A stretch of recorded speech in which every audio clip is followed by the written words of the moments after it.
You're listening to Dark Matter Radio with your host, Ronnie McLean.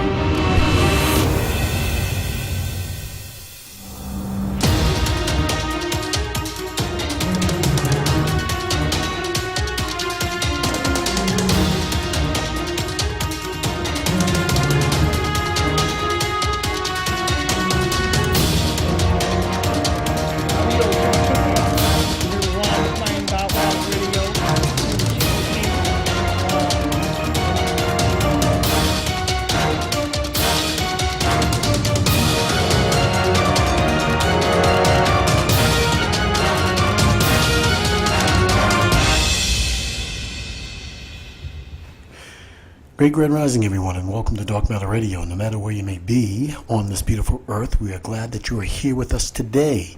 And before we go any further, please like and subscribe and also share the video. This video is going to be about the mounds of Memphis, Tennessee, and it's a very important show. And we're going to be having an interview, a live interview at one of the mounds at Memphis, Tennessee with Chief Skyhand. So the Mound Builders is a term used to describe several First Nation cultures. First Nations, people say Indians, people say Native Americans. Here we say the original indigenous beings of North America. And other earthworks across large areas of North America that extend from the Great Lakes to the Gulf of Mexico, from the Mississippi to Missouri rivers to the Appalachian Mountains. Also, it goes farther all the way up into Canada, Eastern Canada as well, going into the Western Canadas, and also all across the New York area, the eastern regions over there. And lots of them were described and talked about by President Abraham Lincoln, believe it or not. The Mound culture supposedly emerged 3000 BC and disappeared around 1200 AD. The term Mound Builders doesn't refer to any one specific culture as described by the major historians, but rather encompasses several cultures that span a period of 4,000 years and range from what they call mobile hunter-gatherers and sedentary farmers. Well, we're going to get a really good view about that today from Chief Skyhand in the interview that we did. And, you know, judge for yourself, but it is not my belief that hunter-gatherers can build a society that we're going to be looking at without any kind of writing, any kind of education system, any kind of governmental system. For people that have been on this side of the earth for hundreds of thousands of years. And again, that goes back to lots of archaeological research that was done proving that very, very fact. So let us get to the point where we are going to listen to Chief Skyhand in the interview that we did on site at one of the mounds over there in Memphis, Tennessee. Thank you for joining us and enjoy. Okay. So here we go, we're back here again. We're still over here in Memphis. We're now at the mounds, and this is what you see right behind us. And then in front of us you see the Mississippi River, but it's actually pronounced Mississippi. Mississippi. Yeah, Mississippi. Right? So this is Ronnie McLean, the New Thunder for NO Live and Dark Matter Radio, and I'm with Skyhand. That's right. Right? Yeah. And Skyhand, just give them a little bit of background about, you know, who you are, where you're from, and stuff like that, and where we are. Well, basically, Chief Skyhand. My family is from all over Mississippi, but particularly, which is now called Philadelphia, Mississippi. Before they changed it over, it's called Choctaw, Mississippi. Neshoba County, all the way down to Natchez, French Camp, Mississippi. On the 31st parallel, Clarksdale, which was one time called Port Royal, Coahoma County. Coahoma County is the Choctaw name mean for Red Panther. Where my mother, my grandfather from, my great-great-great-grandfather, he's from Choctaw. Yep. He's from Choctaw, Mississippi. So, you know, all my family is from West Florida. Right now, I'm with Ronnie McLean, We right here by the mounds, by the great Mississippi River. If you know anything about Mississippi River, they call this the Nile of the United States. And some people still believe when you flip the map up, you actually looking at the Nile River. The Mississippi River runs into all the great oceans, to the Gulf, all the way down to the Atlantic Ocean. It goes all the way from the Ohio all the way down to Minnesota. If it wasn't from the Mississippi River, you wouldn't get Real Foot Lake or all of these lakes. These great lakes come from the mighty Mississippi River. At one point in time, I think there was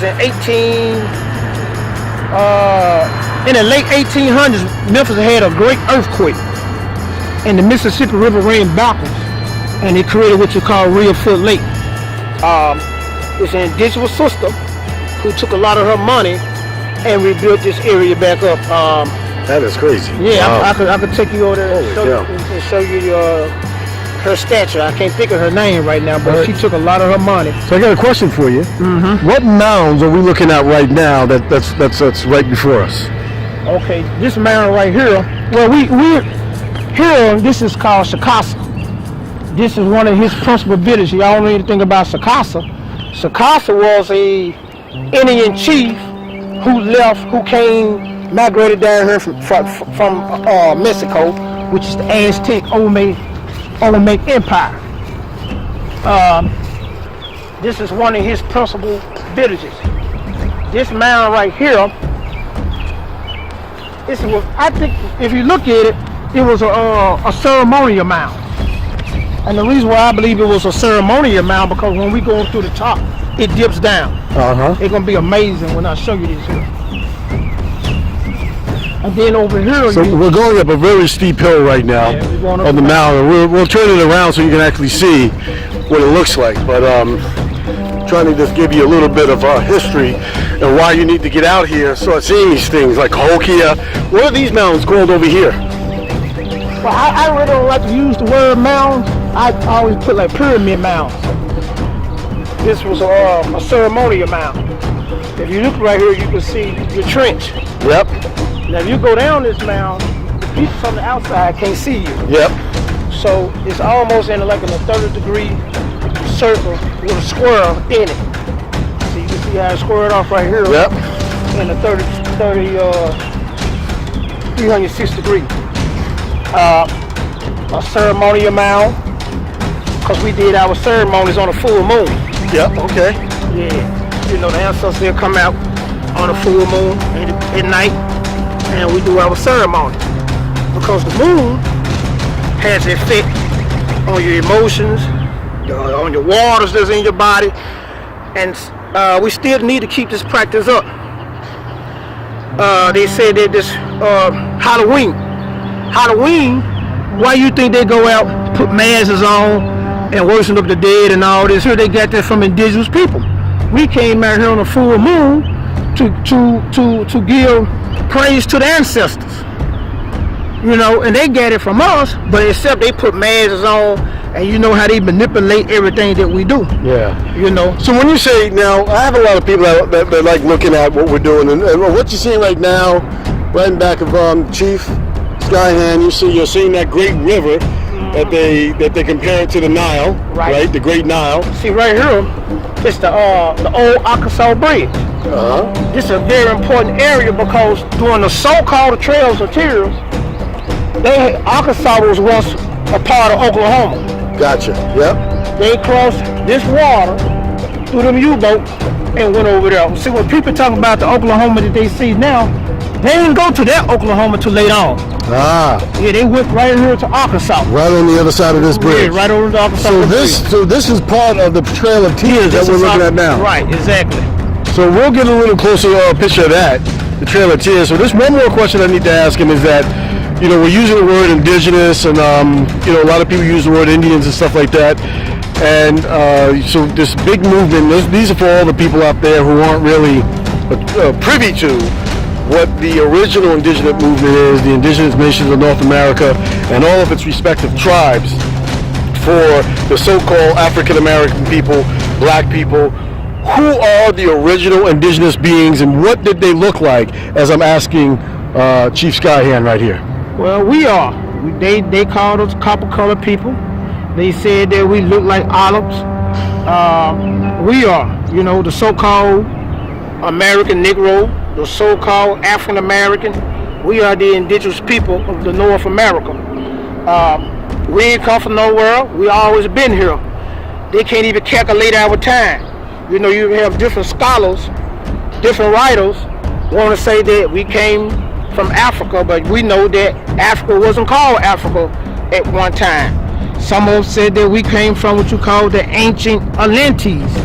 So you have all these scholars and these theories coming up where we come from. But one thing we do know, that we are the original beings of North America. That we know that, and that is a fact. Before there was any so-called colored people, and I mean by color, I'm talking about races.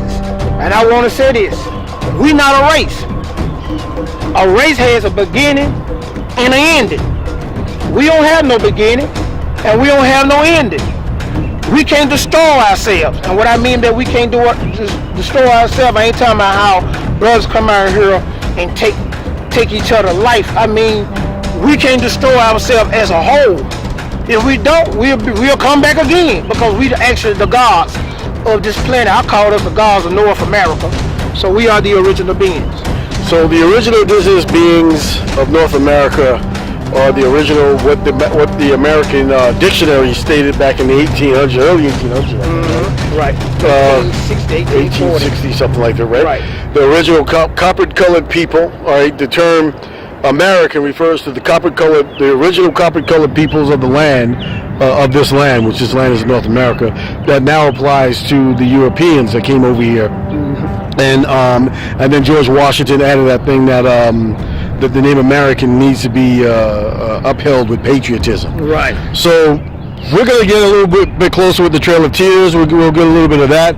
But I want you guys to really see what a mound looks like. And what is this area called? The whole area? I call it the Casa Village. So It's really called the French Fort that he renamed. You look over there in that building, you walk over here, I'll give you a little history. You see, that's the platform mound. A powerful paramount chief lived on that mound. Okay. Yeah, it's a powerful paramount chief. So we're gonna make our way over there, and I'm trying to keep these things less than 10 minutes, 5 minutes or so. So we'll be right back with you. This is Ronnie McLean for Dark Matter Radio in a New Thunder, and we are with Chief Skyhand, and we really appreciate it, and we'll talk to you soon.